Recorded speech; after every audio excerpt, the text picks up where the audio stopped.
All right, dudes, so really excited video. I'm just off to the gym right now. We're gonna get in there and I'm gonna show you everything you need to do if you wanna get as jacked as possible. And who doesn't want to get jacked? I'm gonna show you.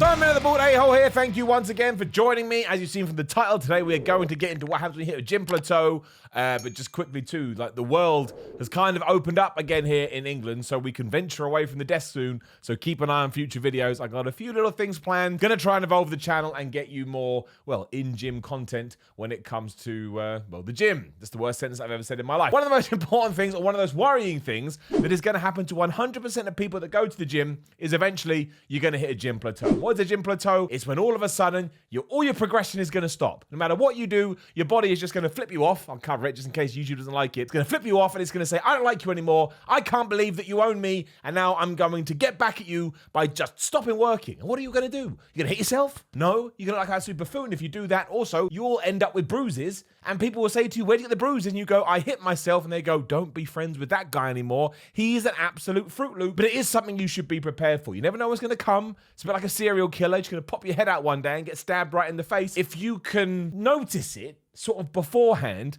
hopefully you can take some of these tidbits and some of the advice I'm going to throw out there today, and hopefully it works for you. Again, I can't guarantee everything. I'm just a bored idiot on the internet shouting away, but it is massively important. I've been there, and I'm sure a lot of you have been there as well. There is nothing worse. It drains your confidence. It makes you feel like crap. Before we get to the tips though, here's exactly why it happens. And the short version is that your body actually will get used to the stresses that you put upon it, right? And that makes perfect sense because when you start doing the bench press, you're gonna find it really hard. And then you get stronger and you get bigger and your body recovers faster because it's getting used to everything you're throwing at it. The problem with that is if it gets too used to the amount of strength, the amount of stress that you're putting on top of it, it's no longer going to change. Again, it basically turns around and tells you to go to hell. It's like, okay, I see what you've been doing to me for the last few years, but now I'm just going to give up. And isn't that awful? You don't want to give up, but your brain and your body turn against you. So that's all it is. It's something that you're doing. Well, it technically is. You need to change things up. We'll talk about it in a second. But it's just chemistry and it's physics and it's biology and it's all those things that if they had taught in science, I would have done a lot better. And that doesn't just come down to being in the gym. Like, this is more rare. You're far more likely to get this because of what you're doing in the actual, fitness kingdom of love. It can be when it comes to your food and your diet as well. Your body can actually get used to the amount of calories you're taking in. Your caloric intake, it's a really, really strange thing. Because you're doing it every single day and you've got this routine going, your body will stop operating as it did when you first introduced it. I guess it's like anything else. If you take your head, do not do this, and smash it into a wall over and over again, the first, let's say, 20 thwomps are really going to hurt, but when you get past that, it's going to hurt less and less. Now, this could be because you're knocking brain cells out of your head and you're actually getting stupider as you're doing it, but it's the same kind of thing. The more you do something, the law of diminishing returns comes in, and by the end of it, you're just completely lost because you're like, well, I'm training hard, I'm eating the right stuff, but none of it's working, and that's when it's time to change things up. And some of the signs you need to look out for to see that if you have entered this phase is you basically start to lose strength. And I don't mean that you're not getting stronger in the sense that you were doing a 100 kilogram bench press and now, you can't do 105. I mean, you're struggling to do 100 and now you're moving down to 95, maybe even 80. You may lose your pump, right? You may lose your pump because you're not allowing your body to recover as much as it needs to. And, I find if you don't recover enough, you are going to get less of a pump. Your motivation's going to be through the floor. You're not seeing progress. You're not seeing muscle gain, and you lack that aggression. When you go in the gym sometimes, sometimes it's down to tiredness. You got to make sure that you can conflate towards the two. But sometimes you go in the gym and it's just not there. You feel a bit like a wet noodle, or like a fish that's kind of just flapping around on the beach. You're not in your natural habitat, even though the gym is your favorite place in the world. If all of these things have come together, I'm going to bet my ass you've hit a gym plateau, your body is just exhausted. So here's the 5 things, there's obviously more, but I'm going to try and shove them down that you need to do. Number 5 is just take a week off. I know, that sounds like the most terrifying thing ever. Just take a week off, because not only is your body going to be able to recover physically, obviously, because you're just resting, recovering, allowing those muscle fibers to get back to 100%, but mentally, you're going to recover too. And I know I've gone about it all the time, and it's boring, like, Simon, shut up. But if your brain and your body are in sync, not the band, if they are in sync when you are in the gym and you're doing all your listen stuff, you are going to be far more productive than when you're just exhausted. And you can be exhausted physically, but you absolutely can be exhausted mentally. And this is going to happen. Of course it is. Maybe you take your diet, your calories and your diet down too low, but you're still training quite hard and you get knackered that way. Maybe you've got a hard time in your personal life or a hard time at work. All these things tie in and they are going to have an effect on your gym progress. So taking a week off sucks. Or you can do a deload week, which is essentially do everything you were doing, but do it at like 50, 60, 70%. I know that both of those sound awful because we're told all the time, go in there and smash it and be intense. But it's, what's the word I'm looking for? But it's like a journey, right? It's not something you can't just do the same thing over and over again. You have to adapt to your surroundings. So when you get into this situation, you have to adapt. And the best way to adapt is just to take your foot off the pedal for a little bit. And then in a week's time, you'll be raring to go and you will smash it once again. Number 4 is an overload set. Now, this is a little bit different. If you are feeling absolutely fatigued, stick to number 5. Take some time off. If you are just looking for ways and means to try and kickstart your training, this is a good little technique and a little tool I've used. Not overly much because it shouldn't be done for more than a week. Again, it should be used as a catalyst to get you back to where you need to be, not something that you rely on, because if you rely on it too much, it's no longer going to serve that purpose. But we'll stick with bench press because for some reason I always talk about that. When you've done your last set on bench press, using the amount of weight that you would, whatever your optimum weight is for your rep range, put it back on the bar, just count to 30 in your head or 45 seconds, pick it back up, get a spotter if you can, difficult in the 2020 COVID age, and just try and get as many more reps out as you can do otherwise. So I'm not talking about a drop set, I'm not talking about a superset, I am talking about the fact that I'm going to assume because you have hit a plateau on your final set of this exercise, you are not hitting the rep range that you want to hit. It's essentially a rest set, but it's a little bit different.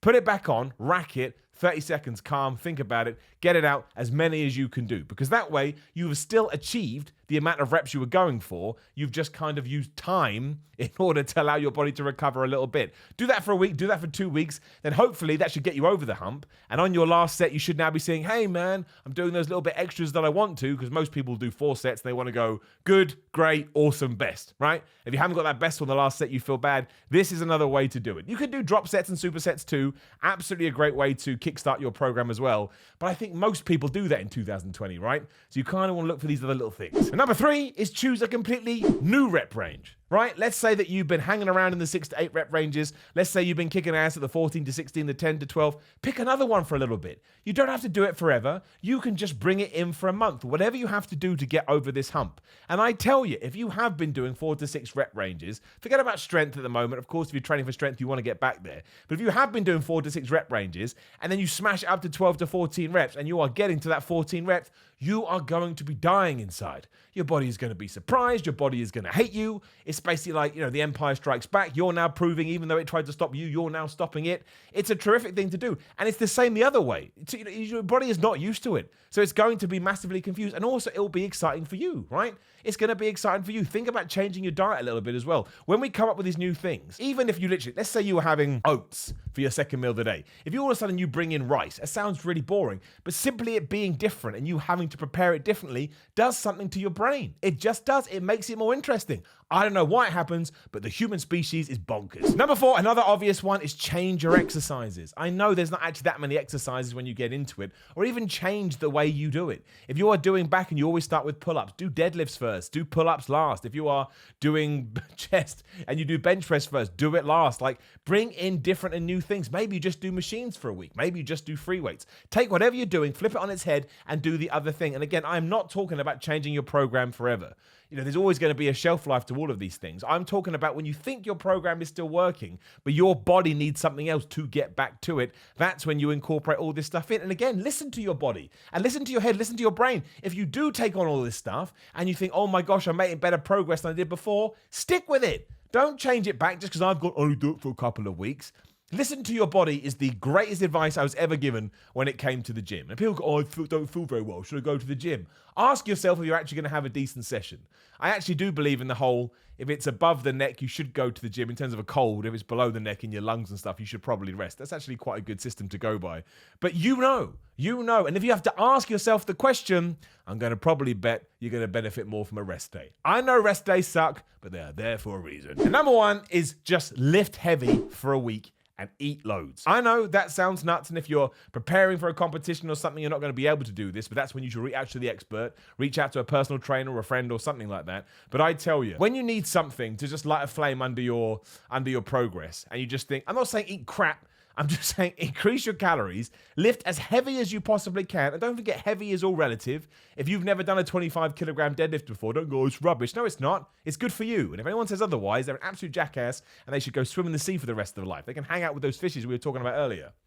That's what mafia people say when they want to kill people. I'm not saying you should kill them. But I tell you, in that week, it's going to be really challenging. It's going to be really fun because it's different. Everybody enjoys eating more food. Unless, like I say, you're just going to eat a bunch of butter, which I have not said at any point. You're not going to put on that much bad weight. And when you get to the end of that week, you can then use everything you've done, reapply it to what you were doing, and I bet you feel a little bit better still. Ultimately, though, it probably just means you need some rest. You just need to take your foot off the pedal a little bit. When you are going all the time, all it takes is something, even outside of the gym, to knock you off course, and you find yourself what feels like square one, but it's never square one because of muscle memory and you're still going to the gym in the first place. So that's what I would do. Just accept now, no matter where you are, even if you're flying high and smashing it, you're going to hit a gym plateau eventually. We all do it. And sometimes it's so hard to notice. You just feel so sluggish. You feel like a slug. Have you seen those things? They have the worst life, slugs, the worst life. There they are just slugging away, and then someone goes and crushes them. Poor Gerald, the fitness mascot. They just crushes them. They're like, well, what did you do that for?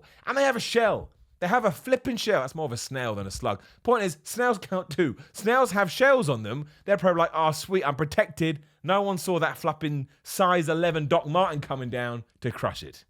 Who knew that we were going to end a video about gym plateaus? Can't talk today. Either way, talking about snails. There you go, done. Gym plateaus. Make sure you don't fall into the trap. Even if you do, don't worry about it. You can get out the other side, and you will. Mostly it's about motivation and believing in yourself. Like the video, share the video, subscribe, hit the bell, ding, ding, so you know when other videos are going live. There is another video over there right now. You can click it. Merchandise, Twitter, Instagram is all in the link below. Otherwise, take care of yourselves. Keep smashing it in the gym. Even if you are doing it at 50%, it still counts as a smash. Not smashing is lying on the couch and eating pizza. And even if you are doing that, if you're happy, more power to you. I'll see you soon.